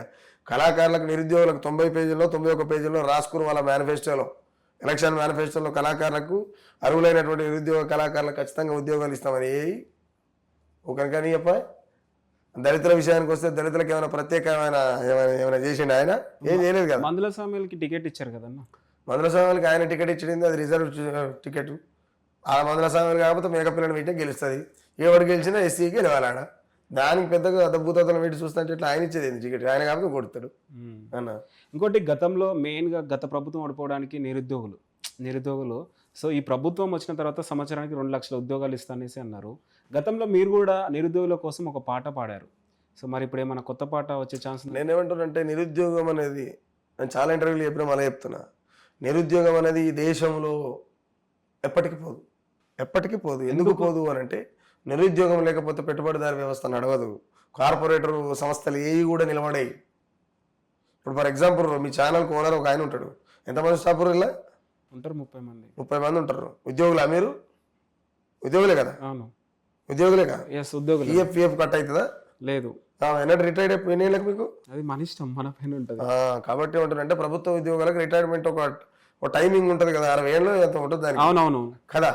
మీరంతా నిరుద్యోగుల భాగంగానే ఏదో ఒక మనిషి అయి పుట్టిన బతకాలి కాబట్టి ఇటు వచ్చి ఉద్యోగం చేస్తున్నాడు. దీనికి ఓనర్ ఎవడు? ఇంకోడు ఉంటాడు. మనం చేస్తున్నది ఏంది? ఊడిగా మేము బతకలేక పని చేస్తున్నాం అంతే. ఎందుకన్నా ఇలాంటి పరిస్థితి వచ్చిందంట మరి? ఎందుకు అని అంటే ఇక్కడ కార్పొరేట్ సంస్థ, ఇప్పుడు డబ్బులు ఉన్నాయి కాబట్టి మీ ఓనర్ ఛానల్ పెట్టగలిగి, నీ కాళ్ళు లేవు కాబట్టి వచ్చి కూలి చేస్తున్నాం. సింపుల్. దాన్ని మనం పెద్దగా చూడాల్సిన అవసరం. మనం ఓనర్స్ కావాలంటే ఎట్లా మరి? మనం ఓనర్స్ కావాలనుకున్నప్పుడు ఈ సమాజంలో కొందరికే సాధ్యమవుతుంది. మనం ఓనర్స్ కావాలనుకున్నప్పుడు నువ్వు నీతిగా బతికి నిటారుగా నిలబడి, నేను సుఖరావు నడిచే లెక్క నీతిగా బతుకుతా, నేను నిటారుగా నిలబడతా అంటే నీకు ఏదో ఒక రోజు నీకు తెలవకుండా మరణం నీ కళ్ళ ముంగల కనబడుతుంది తప్ప నువ్వు మారేటువంటి అవకాశం కనబడదు. ఎందుకు కనబడదు అని అంటే ఇక్కడ కార్పొరేట్ శక్తుల మధ్యన బతున్నాం మనం ఒక ఎత్తేస్తాడు, 10 ఎత్తులు వేస్తాడు, 10 ఎత్తులు వేస్తాడు, 10 ఎత్తు వేస్తాడు. కాబట్టి నేనేమంటానంటే కార్పొరేట్తోని మనం కలబడి గెలిచేటువంటి టైం లేదు ఇప్పుడు. అండ్ చాలా మందికి ఇప్పుడున్న జనరేషన్కి బెల్లి లలిత గారి గురించి తెలియదు. ఒకసారి మా ఆడియన్స్ కోసం చెప్తారా? బెల్లి లలిత అనేటామె తెలంగాణ పాట. బెల్లి లలితకు చాలా మందికి తెలియదు. ఆమె మావోయిస్ట్ పార్టీ, ఆమె నక్సలైట్ పార్టీ. ఆమె ఓకే. తెలంగాణకు జరుగుతున్నటువంటి అన్యాయాల మీద నక్సలైట్ పార్టీ కూర్చోబెట్టి తెలంగాణ జరుగుతున్నటువంటి అన్యాయం పల్లె శుద్ధుల ద్వారా, పాటల ద్వారా ఊరూరికి పోయి తెలంగాణ ప్రజలకు తెలియజేయాలి. తెలంగాణ ప్రజలు రియలైజ్ చేస్తే ఇది ఒక స్వరాష్ట్ర ఉద్యమం జరపాలనే టైంలో అక్కతో పాటు ఇంకొక 7-8 మందిని వాళ్ళందరినీ నెట్టేస్తున్నటువంటి సందర్భంలో చంద్రబాబు నాయుడు పరిపాలన ఉన్నటువంటి ఆ టైంలో లలితక్కని ఎవరు నెత్తురు తాగే నయీముద్దీన్ చేత సంపివేయబడ్డదాన్ని. ఆమె త్యాగం అనేది మామూలు త్యాగం ఏం కాదు. ఆమె త్యాగం అసలు మనం చెప్పలేము మాటల్లో. నేను అందుకే అంటున్నా కదా, ఆమె ప్రాణమే ఇచ్చింది, మనం పాటనీయలేము అంటున్నా. బెల్లి లలిత అంటే కూడా నేను కల్వకుంట్ల కవిత ఉన్నది కదా, కల్వకుంట్ల కవిత విషయంలో కూడా నేను చెప్పిన, అమ్మా 17 ముక్కలైనా బెల్లి లలిత నువ్వు కాకపోయినా సరే కానీ నీది కల్వకుంట్ల రక్తమే కదా, మమ్మల్ని 17 ముక్కలు చేయకుండా చూడు తల్లి, ఏం పని మీద వస్తున్నావు, నీ జెండా వెనక ఏ రంగు జెండా ఎగిరేది ఉన్నది, నువ్వు మా బెల్లి లలిత అవుతావా లేకపోతే రాజన్న బిడ్డలాగా రాజకీయ బేరం అయిపోతావా ఏంది తల్లి అని చెప్పి క్లియర్గా అడిగిన నేను అలా. కాబట్టి ఏమంటున్నానంటే బెల్లి లలిత అనేటామె అంతం లేనటువంటి పాటల వృక్షం ఆమె. ఇప్పుడు బెల్లి లలితకని నరికిర్రు, ఇంకొకరు పుట్టుడు ఆపిరా, ఇంకొకరు పుట్టుడు ఆపాలి.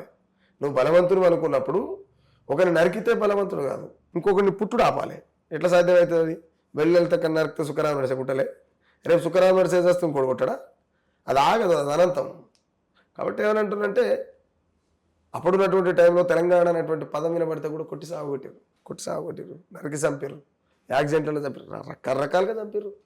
కాబట్టి ఆమె త్యాగం తెలంగాణకు అవసరమైంది, ఆమె త్యాగం తెలంగాణలో చాలా ఉన్నతమైంది, ఆమె త్యాగం సుఖరామ నడిసే కావచ్చు, ఇంకెవరైనా కావచ్చు, ఆ పూటకు ప్రజలకు చెప్పాలి. కాబట్టి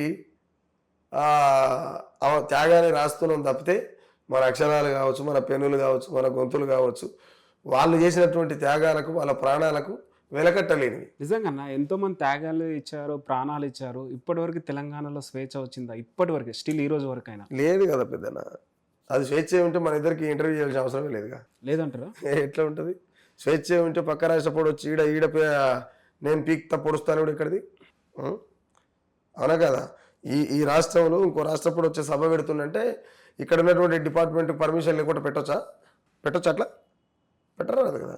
నిన్న డిప్యూటీ సీఎం ఆయనకు ఒక డిప్యూటీ సీఎం ఇంకో రాష్ట్రానికి పోతుండు సభ పెడుతుంది కంటే ఇక్కడ ఉన్నటువంటి డిపార్ట్మెంట్ అక్కడ ఉండదా? ఎట్లా పెట్టనిచ్చారు మరి?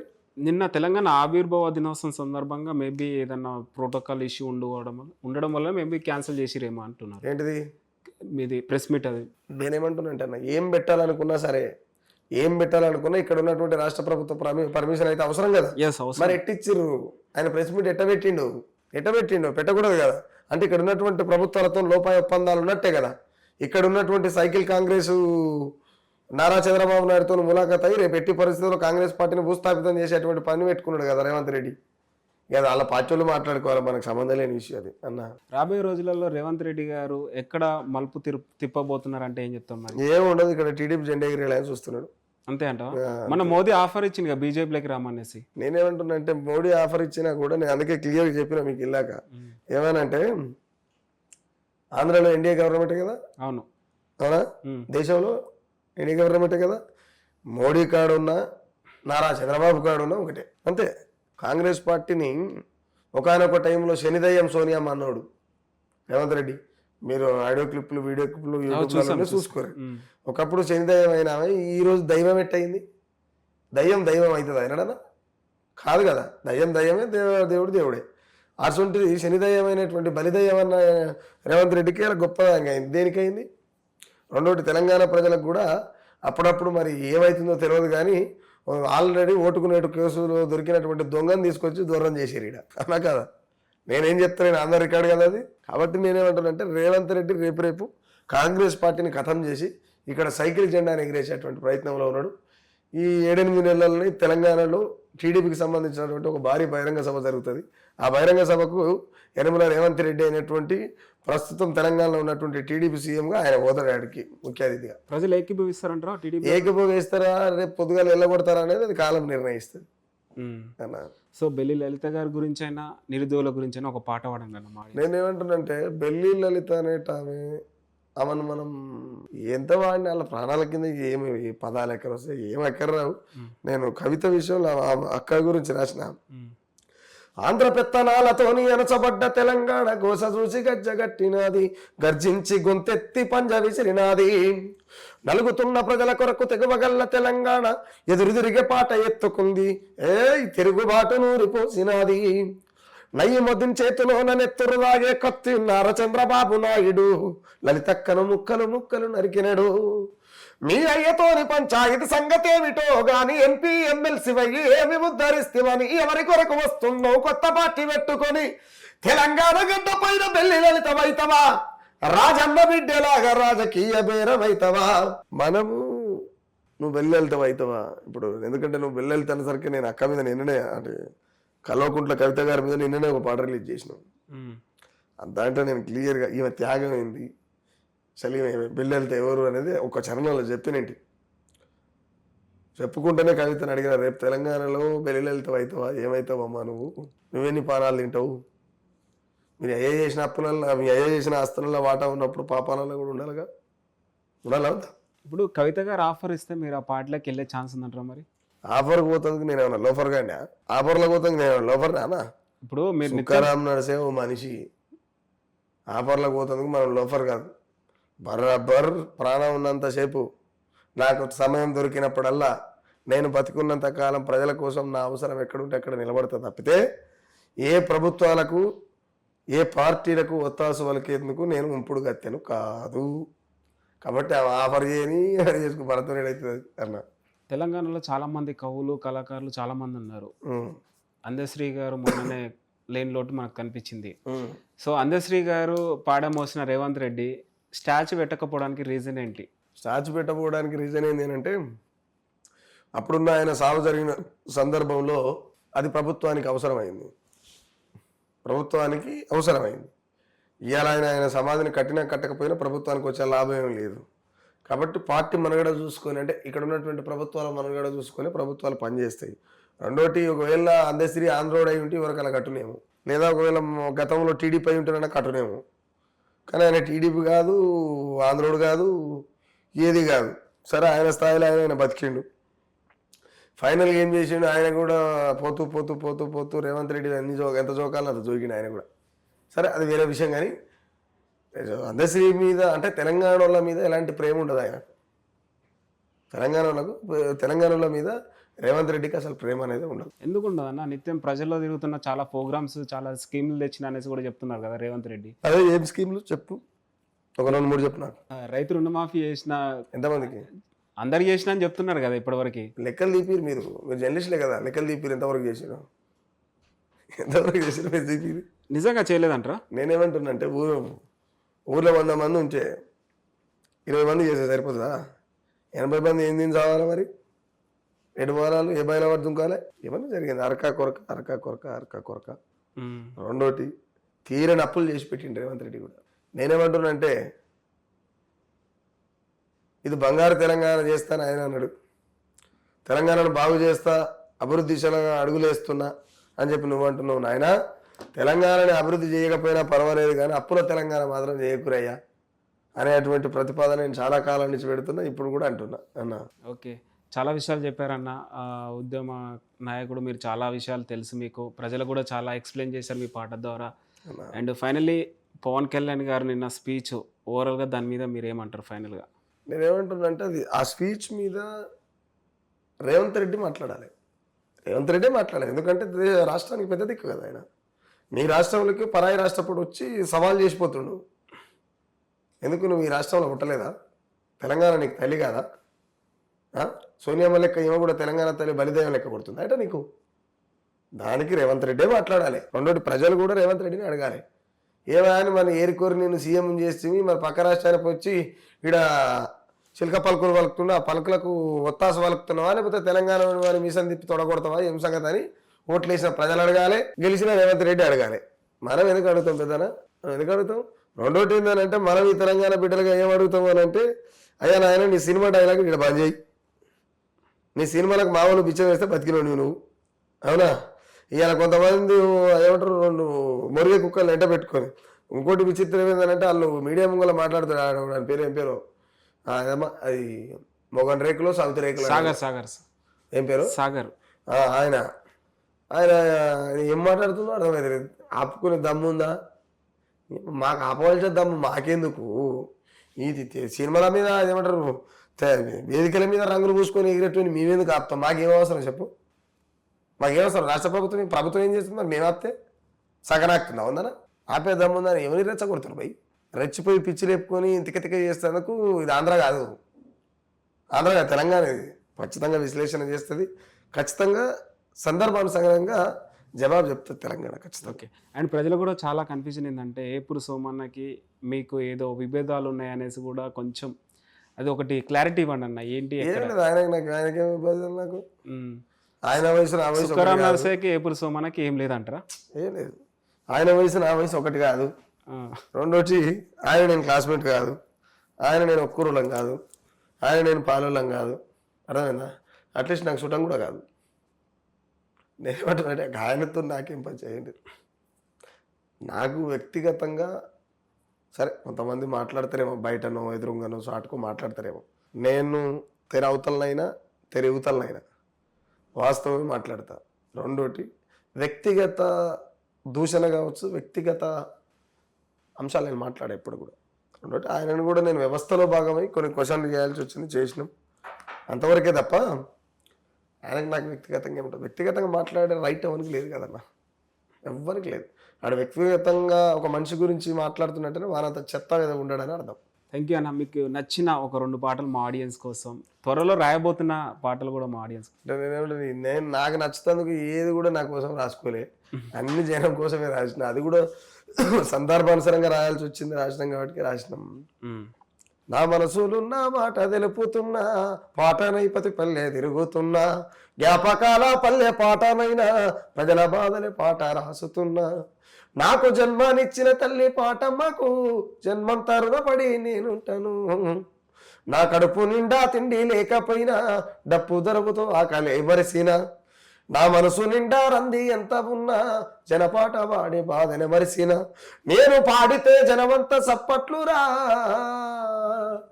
మరి నా బతుకునున్న ఏసి కట్లురా నా మనసునున్న మాట తెలుపుతున్నా పాట నైపతి పల్లె తిరుగుతున్నా జనక డప్పుల దరువులు లేచి ఊగాడెను శివసత్తులు రేలారే రేలంటూ జానపదులు కానీ నే రాస్తా ఉంటాను జనపాటలు పాటే ప్రాణంగా బతుకుతున్నా ప్రజా చైతన్యమే కోరుతున్నా నా మనసులున్న మాట తెలుపుతున్నా పాట నైపతి పల్లె తిరుగుతున్నా కుల మతాలను కూలదొయ్యాలని మనసులంతొక్కటిగా బతకాలని మనువాదుల మెడలు వంచాలని కులమే లేదని పెళ్లి చేసుకున్నా సమాజం బాగా కోరుతున్నా ఒడిదుడుకులెన్నున్న పాడుతున్నా నా మనసులున్న మాట తెలుపుతున్నా పాట నైపతి పల్లె తిరుగుతున్నా రూపమేనే రాయ పాటమ్మకు రూపమేనే రాయ పాటమ్మకు గెలిచింది మాయమ్మ ఊరూరుకు వెన్ను తట్టి నన్ను లేపిందిరా పోరు పాటై నన్ను నడిపిందిరా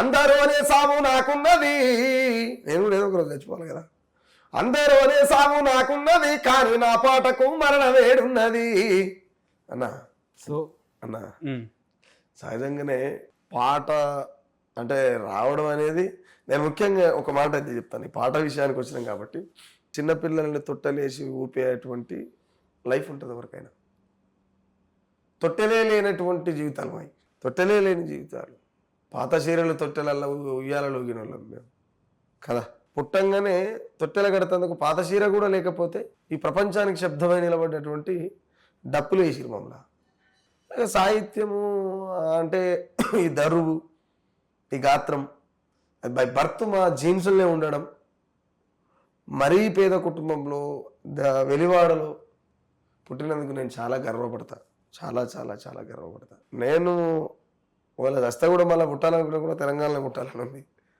అది నల్గొండలనే అంటే నల్లగొండ జిల్లా ప్రాంతంలో పుట్టాలని ఉంది సుఖరామ నరసగానే పుట్టాలని ఉంది సుఖగాలే కడుపులో పుట్టాలని ఉంది ఇప్పుడు మీ ముంగల కూర్చొని ఎంత దర్జాగా మాట్లాడుతున్నాం మళ్ళీ అట్నే మాట్లాడాలని ఉంది కాబట్టి నాకు ఈ పాట అబ్బినందుకు పాట నాకు వచ్చినందుకు నాకు రాసే మేధస్సు ప్రజా సమస్యలు కల్పించినందుకు ఇక్కడ ఉన్నటువంటి మనువాదం నా కళ్ళు తెరిచే విధంగా మనువాదం ఇక్కడ వాళ్ళ అఘాయిత్యాలు చేయడం మీరు మనుషులే కాదని వెలేయడం మీరు గుళ్ళెకి రావద్దని నెట్టేయడం మీరు బల్లెకి రావద్దని కొట్టేయడం ఇట్లా అన్ని అనేకం నన్ను తయారు చేసింది రాజ్యమే.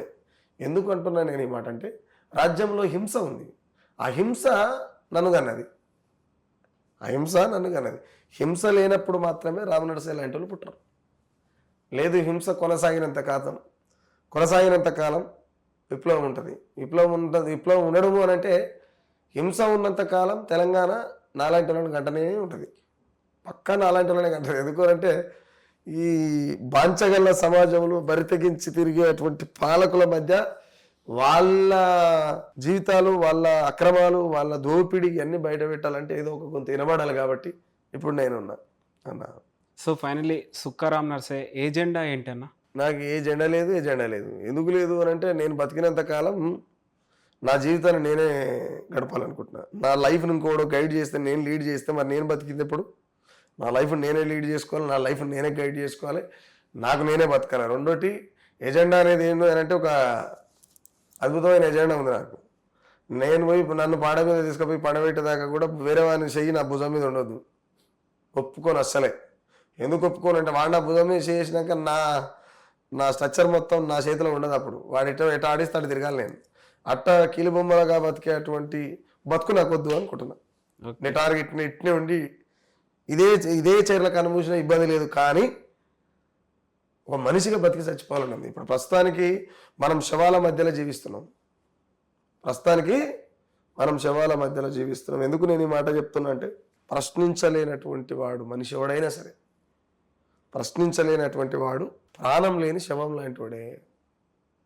కాబట్టి రామనరసయ్యకు అనుమానం పనిచేస్తుంది, బ్లడ్ మంచిగా సర్క్యులేషన్ అవుతుంది, గుండె కరెక్ట్గా కొట్టుకుంటుంది, బీపీ షుగర్ ఇలాంటి ఏమంటారు ఆరోగ్య సమస్య లేదు, అన్ని రకాలుగా బాగున్నా. కానీ మనిషి జీవితంలో ఒక ప్రశ్న అనేది లేకపోతే వాని పుట్టకకే అర్థం లేదు. వాళ్ళ అమ్మ తీసిన నొప్పులు పెద్దకుప్పతో సమానమే. నిజంగా నా ప్రశ్నించిన జర్నలిస్టులు కావచ్చు, ప్రజలు కావచ్చు, విచ్చలవిడిగా కేసులు పెట్టి, బెదిరించి వాళ్ళని అక్కడే అంటే తొక్కేస్తున్నారు. ఇలాంటి వాళ్ళని చూస్తుంటే మీకేమనిపిస్తదన్న? ఇంకెక్కువ రాయాలనిపిస్తుంది. రాజ్యం ఇంకెంత ఇబ్బంది పెట్టినా సరే రాయాలనిపిస్తుంది. అంటే భయపట్టిస్తే ఫ్యామిలీ గురించి రకరకాలు చెప్పి భయపట్టిస్తుంటారు కొంతమందికి. అంటే నేను ఇంకోటి ఏంటంటే ఫ్యామిలీని భయపెట్టిస్తే లొంగిపోయినా, లేకపోతే నేను ఇంకేదో వీకిపోయినా, ఇవన్నీ చెత్త మాటలు. నువ్వు సమాజం కోసం చేస్తున్నప్పుడు రాజ్యం నిన్ను భయపెడుతుందంటే నువ్వు సమాజం కోసం చేసే పనిలో అవసరమైతే సావు కూడా వస్తుందని నీ కుటుంబానికి ఎందుకు చెప్పుకోలే? నీ కుటుంబానికి చెప్పుకోవాలి కదా. నువ్వు సమాజానికి చెప్తున్నప్పుడు ఫస్ట్ నీ సంసారానికి చెప్పుకోవాలి. సంసారానికి చెప్పుకుంటే సుఖరామరెడ్డి లెక్క బతకొచ్చు కదా. కాబట్టి నేను నన్ను కూడా భయపెడతారు కదా. ఎట్లా ఆ పిల్లల కోసం ఎందుకు లొంగిపోతా? ఏం అవసరం నాకు? ఇప్పుడు పిల్లలు చిన్నోళ్ళు, వాళ్ళు నేను కంటే పుట్టిరు కాబట్టి వాళ్ళ ఎదుగుదల, వాళ్ళ భవిష్యత్తు నా బాధ్యత. ఎప్పుడైనా అనిపించింది అన్న ఇదంతా మనకు ఎందుకు అవసరమా, ఏమో మన పని మనం చేసుకుంటే అయిపోయింది కదా అని? అట్లేమనిపించలేదు, కానీ ఇంకా పవర్ఫుల్గా పనిచేయాలనిపిస్తుంది. టైంకి తినను, టైంకి నిద్ర పోను, టైంకి ఇంటికి పోను. నెలలో 2 సార్లు 3 సార్లు ఇంటికి పోతాను అంతే. ఎప్పుడు చూడు పబ్లిక్ ప్రజలలో ఉంటా మ్యాక్సిమం. నేను చేసుకున్న పనులు ఏమైనా అయిపోతే ఆ పనులు అయిపోగానే ఇంకో పనులకి వెళ్ళిపోతాను నేను. దాంట్లో భాగంగా ఏమనంటే ఇంకెక్కువ టైం ఇస్తే బాగుండు అనిపిస్తుంది సమాజానికి. సుఖరాం నరసేవ జీవనోపాధి అంటే ఎట్లా అన్న? నేను రకరకాల పనులు చేస్తాను పెద్దనా, రకరకాల పనులు చేస్తాను. నేను ఈ పాటను నమ్ముకుంటే పూటకెట్టెళ్తుంది. పాటను నమ్ముకుంటే 3 పిల్లలు ప్రేమించి పెళ్లి చేసుకుంటే వాటి పూట గడవాలంటే నేను పాటను నమ్ముకుంటే కాదు కథ. నేను పనులు చేస్తుంటా అన్న. ఎక్కడ లవ్ అన్న? ఎక్కడ ప్రేమించారు? ఎక్కడ లవ్ పెళ్ళి? మా ఊరు పక్కకి ఆమె వేరే క్యాస్ట్, నాది వేరే క్యాస్ట్. నేను కులానికి వ్యతిరేకిని, మనిషిగా చూడని మతానికి కూడా వ్యతిరేకినే. మనిషిని ప్రేమించే మతం ఏదైనా సరే దాన్ని నేను ప్రేమిస్తాను. ఎవడైనా కుల భావనతో మాట్లాడితే వాడిని చాలా దూరం పెట్టేస్తా. సగటు మనిషి ఎవడైనా సరే నేను తినే తిండే నచ్చనప్పుడు నువ్వు నన్నట నచ్చుతావురా భయ్ అనేటువంటి ఆలోచనలో బతుకుతుంటా. ఇక ప్రేమ అనేది సహజంగా మనిషికి ఉంటుంది కాబట్టి ఒక మనిషికి ఇంకో మనిషి అవసరం కదా. ఎస్, ఒక మనిషి ఇంకొక మనిషికి అవసరం. దానికి ప్రేమ అనేది ట్యాగ్ లైన్లు పెడతా ఉంటారు. అట్లా అవసరమే లేకపోతే సెక్సే అనేది సెక్సే లేకపోతే ప్రేమే లేదు కదా. చాలామంది ఉంటారు ప్రేమించిన చచ్చిపోయినా. ఎందుకు చచ్చిపోవాలరా? సోయలేని పాడుకోవాలి, లేకపోతే దేనికే చచ్చిపోయేది. నేనేమంటున్నానంటే సెక్స్ని మించినటువంటి మానవ సంబంధం భూమి మీద లేదు. మీరు ఎవరైనా అడగండి పోయిన తర్వాత. ఎందుకు అనంటే సెక్స్ అనే ప్రక్రియ లేకపోతే విశ్వమే లేదుగా. ఉంటుందా? ఉండదు. కాబట్టి నేను అంటే అలాంటి జన్మనిచ్చేటువంటి స్త్రీలకు హిందూ మతంలో, సనాతన ధర్మంలో ఎలాంటి స్వేచ్ఛ లేదు. స్త్రీ అంటే సెక్స్ బొమ్మ కాదన్న. స్త్రీ అంటే రేపటి ఈ దేశ భవిష్యత్తును కానేటువంటి తల్లులాళ్ళు. భరతమాత ఒక్కతే మాతన? దేశంలో ఉన్న వాళ్ళు అంతే ఎవరు సెక్స్ బొమ్మలా? కాదు కదా. ఎట్లా అంటారు మరి? ఎట్లా కొట్టి సాపుతారు? స్త్రీ అంటే ఒంటింటికి పరిమితం. RSS చీఫ్ అన్నాడు ఆ మాట. స్త్రీలు పురుషుల కోరికలు తీరుస్తందుకు మాత్రమే ఉన్నారని మాట్లాడచ్చు అట్లా? లేదు. ఎంత దుర్మార్గమైన మాట. కాబట్టి మనం ఈ సమాజంలో స్త్రీలను బాగా గౌరవించాలి. స్త్రీలను మనం చాలా ఉన్నతమైన స్థాయిలో చూడాలనుకోవాలి. మా పూజమ్మ నేను ప్రేమ అంటే కామన్గా ఇట్లా చూసాం. మ్యారేజ్ చేసుకుంటా అనుకున్నాం. ఒక 6 నెలల తర్వాత మ్యారేజ్ చేసుకున్నాం. 3 పిల్లల కన్నా పెళ్లి అయ్యి కూడా 15 ఏళ్ళు అవుతుంది. నా పెద్ద బిడ్డే 12 ఏళ్ళు ఉంటుంది. అండ్ సొసైటీలో చాలా సిచ్యువేషన్స్ చాలా చూస్తూ ఉంటాం, వింటూ ఉంటాం. ఎప్పుడన్నా ఈ సిచ్యువేషన్ మీద మనం పాట రాయాలరా అని ఎప్పుడన్నా అనిపించిందా? ఆ సిచ్యువేషన్స్ ఏమన్నా? ఎప్పుడు అదే పని చేస్తా అనిపించేది. అదే పని మీద నేను సమాజంకి జరుగుతుందంటే అది రాసేయాలి, అంత రాస్తా అంతే. కానీ నాకు మధ్యరాత్రి మెలకొస్తే పాటే రాస్తా. నాకు ఎప్పుడు అనిపిస్తే అప్పుడు రాస్తా. ఇప్పుడు నేను ఇడికెళ్ళి పోతుంటే కూడా అదే పని చేస్తా. ఏదో ఒకటి ఆలోచిస్తే, ఏదో ఒకటి సందర్భాన్ని బట్టి ఏదో ఒకటి వాడేస్తా, రాసేస్తా. ఎందుకనంటే నాకు అనిపిస్తుంది ఎప్పుడు. ఎందుకనంటే మనం బతికినంత కాలం ఈ సమాజం అనేటువంటి గ్రౌండ్లో ఖచ్చితంగా గేమ్ ఆడాలి. ఆ గేమ్ న్యాయబద్ధమైన గేమ్ ఆడాలి. ఆ గేమ్ న్యాచురల్ గేమ్ ఆడాలి. ఆ గేమ్ ఎలాంటి కుట్రలు లేని గేమ్ ఆడాలి. ఆ గేమ్ ఎలాంటి ఈర్ష్యలు లేనటువంటి గేమ్ ఆడాలి. ఆ గేమ్ నలుగురు కోసం ఆడాలి. ఆ నలుగురు కోసం ఆడేటువంటి గేమ్లో మనకు ఏం ఉండాలి. ఆ ఏమి ఉండాలి అని అంటే బతికినంత కాలం ఎక్కడ కూడా బాంచగిరి చేయకుండా బతకాలని ఏంతోని గేమ్ ఆడితే ఖచ్చితంగా విన్ అవుతాం. అది పరిస్థితి. థ్యాంక్ యూ అన్న. Thank you. చాలా విషయాలు చెప్పారు. థ్యాంక్ యూ సో మచ్ మా స్టూడియోకి వచ్చినందుకు. Thank you so much.